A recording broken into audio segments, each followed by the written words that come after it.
Now we're actually all set up to write our first action script, so let's give it a shot. What I wanted to do in the previous chapters was stop the timeline looping, and we can actually stop the playhead wherever we want by simply using what we'll call the stop action. It's pretty simple. I'm going to type right here. Now make sure you're in AS main frame 1 like I am. I'll just click inside that panel and type the word stop. I'll follow it by an open parenthesis, then a closed parenthesis, and then a semicolon. Now, it's very specific. If you leave out any of those little pieces, it's not going to work. But as soon as we have ActionScript in there, you might notice that there's a little A appearing on this keyframe. Now, the first thing I should say about this is, in the timeline, we can only put ActionScript on a keyframe. That shouldn't be a surprise to you because as we've gone through the entire set of chapters, you might have noticed that we can't do anything unless we're on a keyframe. And ActionScript is no different. Now that little A indicates that there's script there, so we want to keep an eye out for those. As soon as I put the stop action in here, it's going to stop the playhead. So let's try this out. Now the first thing I'm going to try is not going to work. We've tested our movies by going up to the control menu and choosing play. And if I do that right now, it's not affecting the timeline at all. The timeline's just going right off to the end of the movie. Now, that's another reason why the play command isn't such a great way to test your movies. We're not going to see a lot of things, including most timeline actions. I'm just going to use the control menu to rewind back to the beginning since we've got such a long timeline here. Now, if we want to see how the action's working, what we want to do is go back and use Test Movie again. So I'm going to click Control and go down to Test Movie. It's going to export my SWF, and you might notice that we're just sitting right here on frame 1. My movie's not playing at all, and that's because we told the movie to stop, and it did. Now, let's try out some other things with this stop. If I move the keyframe that has the stop action on it, the action's going to go with it. I'll just click that keyframe in the AS main layer, and I'll drag it down here. Now, let me drag it to a point where all these elements are on the screen.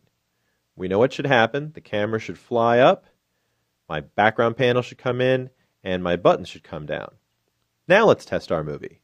I'll go back to Control, choose Test Movie. It'll make us another SWF, and we can see our animation start up. And you can see that at this point, it stops once again. Let's close our window. So, we can easily control the timeline with just one little word. Now that we've seen how to make a stop action and how it interacts with the main timeline, let's see how this is going to work with movie clips. Now, what I'm going to do is scroll down to the point where our portfolio comes on the screen. Let me just drag my playhead. We can see there's our home picture. It fades all in. And right at this point, frame 100, this is where my portfolio gets added to the stage.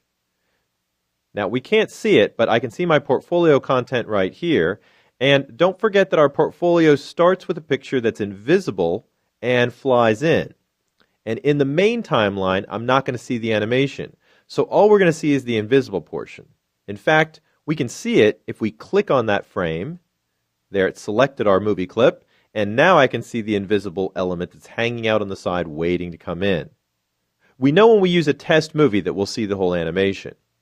Let's see what happens when I drag my keyframe that contains the stop action down to where my portfolio comes in.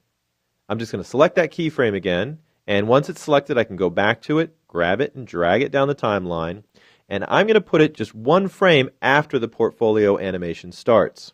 Now, let's test our movie again. Now, I'm just going to use the keyboard shortcut for that this time, and here on the PC, that's Control-Enter, and of course on the Mac, that's Command-Return. We've got our movie starting up, and it's playing just like normal. And here comes my portfolio. And would you look at that? It's actually playing. So what's happened for us is the main timeline stopped. That's where our stop action has been selected. But the movie clip timeline, it's going to keep playing.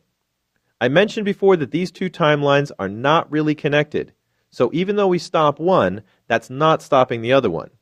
And you'll also notice that our movie clip timeline is looping. It's playing through the same set of photos again, and it's going to continue to do that. Now, let me go ahead and close this movie.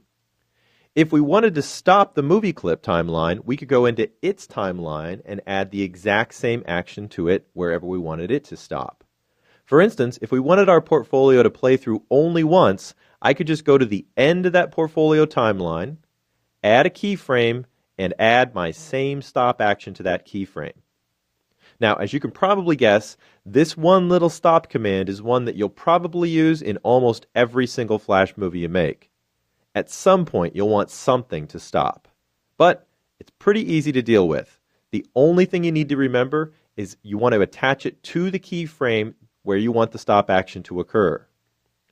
Now, obviously, if you get confused and put it on the wrong keyframe, you're going to have your movie stopping in the wrong point. So you can see why I say to pay special attention to where you put your actions.